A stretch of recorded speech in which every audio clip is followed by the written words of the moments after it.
Assalamualaikum warahmatullahi wabarakatuh. Perkenalkan, nama saya Fahimitan Maulina. Saya dari program studi manajemen pendidikan Islam, kuliah pendidikan kewarganegaraan.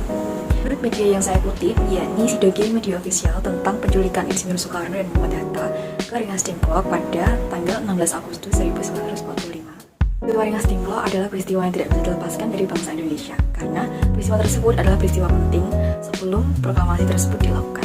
Namun pada saat itu terjadi perbedaan pendapat antara golongan tua dengan golongan muda. Golongan tua yang dipelopori oleh Insinyur Soekarno dan Muhammad Hatta lebih jatuh kepada perhitungan politiknya. Golongan muda juga menginginkan bahwa proklamasi ini terjadi tanpa ada sangkut pautnya dengan Jepang. Pertemuan tersebut terjadi pada hari Rabu 15 Agustus 1945 sekitar pukul 22 WIB atau sekitar 10 malam. Nah, pada saat itu terjadi perdebatan panas antara golongan muda dengan golongan tua, yang dimana menginginkan bahwa salah satu keputusan tersebut harus memang digunakan, antara memilih satu keputusan yang dimana golongan muda tersebut juga sangat menentang, karena keputusan Insinyur Soekarno dan Muhammad Hatta ini dinilai memakan banyak korban jiwa. Oleh karena itu, golongan muda sangat menentang keputusan tersebut. Tak terima dengan keputusan tersebut, golongan muda kemudian menculik Insinyur Soekarno dan Muhammad Hatta ke Rengas Dengklok sekitar pukul 3 atau 4 pagi. Golongan tua merasakan kecewa atau marah atas penculikan tersebut, tetapi golongan tua tetap mengikuti keinginan para pemuda untuk segera memproklamasikan kemerdekaan secepatnya. Tersebut dilakukan untuk menghindari adanya keributan. Kemudian Insinyur Soekarno mengisertakan istrinya yaitu Fatmawati dan anaknya Guntur yang saat itu masih balita di kediaman Karawang. Kemudian para pemuda mendesak agar Insinyur Soekarno dan Muhammad Hatta segera membuat pernyataan tentang proklamasi kemerdekaan secepatnya. Apakah yang terjadi di antara golongan tua dengan golongan muda? Golongan tua yang diwakili oleh Ahmad Subarjo dengan golongan muda yang diwakili oleh Wikana, mereka berdua bersepakat bahwa proklamasi kemerdekaan yang akan segera dilakukan di Jakarta. Proklamasi dilakukan paling lambat pukul 12 WIB atau sekitar 12 siang, dan atas jaminan itu, kedua proklamator tersebut diizinkan untuk kembali pulang dan melaksanakan tugasnya. Assalamualaikum warahmatullahi wabarakatuh. Perkenalkan, nama saya Muhammad Khairuddin. Saya dari Prodi Manajemen Pendidikan Islam, mata kuliah Pendidikan Kewarganegaraan. Di sini saya akan bercerita tentang tujuan dan kronologi pada peristiwa Rengas Dengklok. Menurut media yang saya kutip, yakni gramedia.com, peristiwa Rengas Dengklok di sini merupakan sebuah peristiwa penculikan tokoh bangsa Indonesia, yaitu Insinyur Soekarno dan Muhammad Hatta. Penculikan di sini dilakukan oleh sejumlah golongan muda yang bertujuan supaya mereka, para tokoh bangsa Indonesia, itu mempercepat proklamasi kemerdekaan rakyat Indonesia. Proklamasi tersebut memang harus segera dilakukan karena Indonesia sendiri pada saat itu mengalami kekosongan kekuasaan akibat dari menyerahnya pihak Jepang kepada sekutu. Dan apabila hal tersebut tidak segera dilakukan, dikhawatirkan Indonesia malah jatuh ke tangan sekutu dan Indonesia akan mengalami penjajahan lagi untuk yang kesekian kalinya.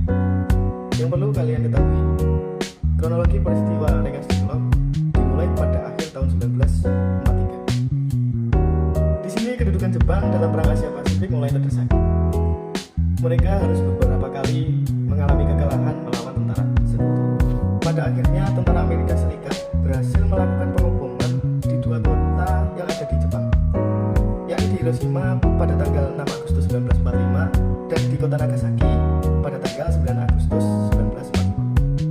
Akibat dari peristiwa pengoboman tersebut, kondisi politik dan ekonomi di Jepang tentu saja melumpuh seketika. Dan hal tersebut akhirnya memaksa pihak Jepang untuk menyerah tanpa syarat kepada pihak sekutu pada tanggal 14 Agustus 1945. Dengan adanya Jepang menyerah tanpa syarat kepada sekutu, hal tersebut juga berpengaruh kepada bangsa Indonesia, yakni berupa kekosongan kekuasaan, yang mana Indonesia sebelumnya dikuasai oleh pihak Jepang. Pada poin kali ini saya mendapatkan tentang aktivitas yang ada di Rengas Dengklok.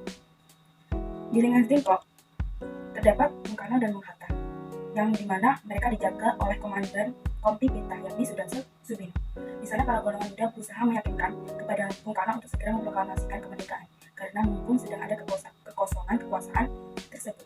Para golongan muda juga telah yakin bersiap atas apapun resiko yang telah diterima, termasuk untuk melawan Jepang.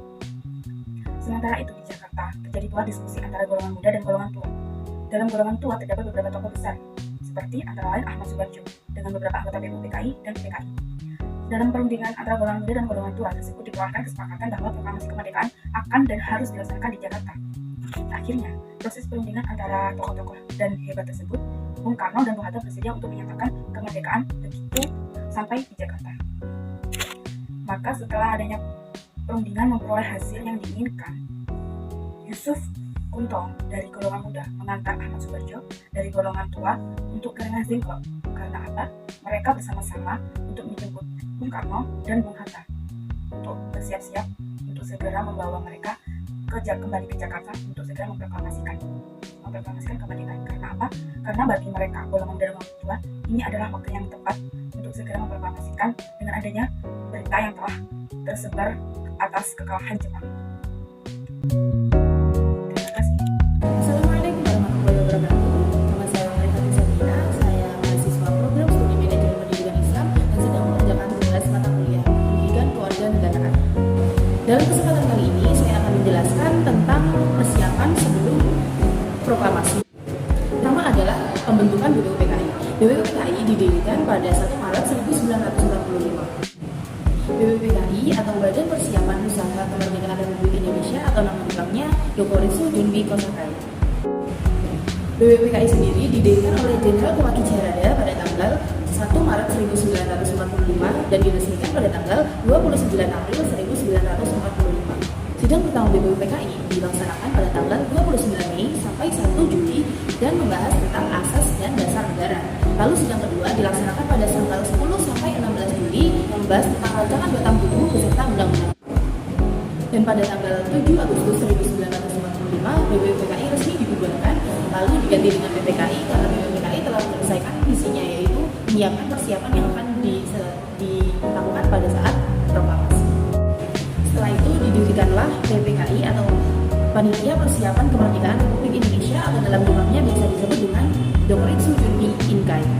PPKI sendiri didirikan tepat setelah BPUPKI dibubarkan, yaitu pada tanggal 7 Agustus 1945. Lalu keesokan harinya atau tepat pada tanggal 8 Agustus 1945, 3 orang yaitu Soekarno, Dr. Rajiman Widyodiningrat dan juga Muhammad Hatta pergi menemui Jenderal Terauchi di Saigon untuk meresmikan pembuatannya PPKI atau peresmian PPKI. Setelah BPUPKI menyelesaikan tugasnya, yaitu menyelesaikan perencanaan tentang batang tubuh dan rancangan undang-undang, lalu tepatnya pada tanggal 17 Agustus 1945 Indonesia memproklamasikan kemerdekaannya. Muhammad Wahyu Kurniawan akan bercerita sedikit tentang Proklamasi Kemerdekaan Indonesia. Proklamasi kemerdekaan pada 17 Agustus 1945 menjadi momen penting bagi bangsa Indonesia. Proklamasi menjadi penegasan bahwa bangsa Indonesia telah terbebas dari penjajahan. Proklamasi kemerdekaan Indonesia dilaksanakan pada hari Jumat 17 Agustus 1945 tahun Masehi atau tanggal 17 Agustus 2605 tahun Jepang, yang dibacakan oleh Insinyur Soekarno dan didampingi oleh Dr. Andes Muhammad Hatta, bertempat di Jalan Pegangsaan Timur nomor 56 Jakarta Pusat. Pada pagi hari 17 Agustus 1945 di kediaman Insinyur Soekarno, Jalan Pegangsaan Timur nomor 56 Jakarta Pusat, telah hadir antara lain Suwewirjo Wilopo, Gafar Pringgodikdo, Muhammad Tabrani, dan Trimurti. Acara dimulai pada pukul 10 waktu Indonesia Barat dengan pembacaan proklamasi oleh Soekarno dan disambung pidato singkat tanpa teks.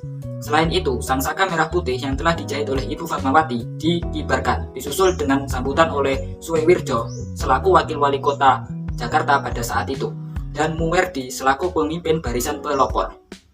Pada awalnya, Trimurti diminta untuk menaikkan bendera, tetapi ia menolak dengan alasan pengerekan bendera sebaiknya dilakukan oleh seorang prajurit.